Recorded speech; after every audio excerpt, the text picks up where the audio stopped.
Hi అండి, welcome back to my channel. ఈరోజు నేను ఎగ్ కర్రీ చేస్తున్నానండి. చాలా టేస్టీగా ఉంటుంది. ఒకసారి మీరు కూడా ట్రై చేయండి. ఇది రోటీలోకి కానీ రైస్లోకి కానీ చాలా టేస్టీగా ఉంటుందండి.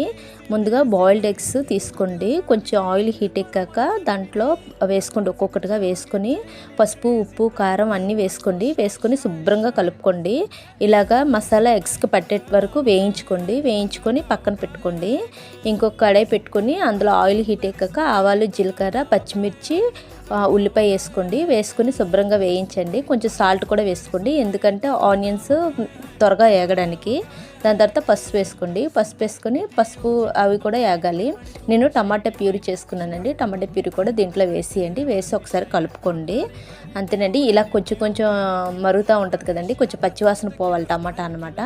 అప్పుడు వేయించిన ఎగ్స్ ఉన్నాయి కదండి, పక్కకి తీసుకుని అవి దీంట్లో వేసేయాలండి. ఎగ్స్లోకి నేను కారం కొంచెం ఎక్కువగానే వేసుకున్నానండి ముందుగా, అందుకే ఇప్పుడు వేయలేదు, మీరు చూసుకొని వేసుకోండి. అలాగే గరం మసాలా, చికెన్ మసాలా వేసానండి.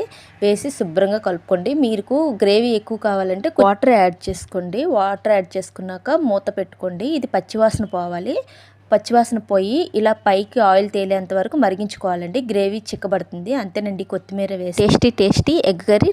వీడియో నచ్చితే చిన్న లైక్.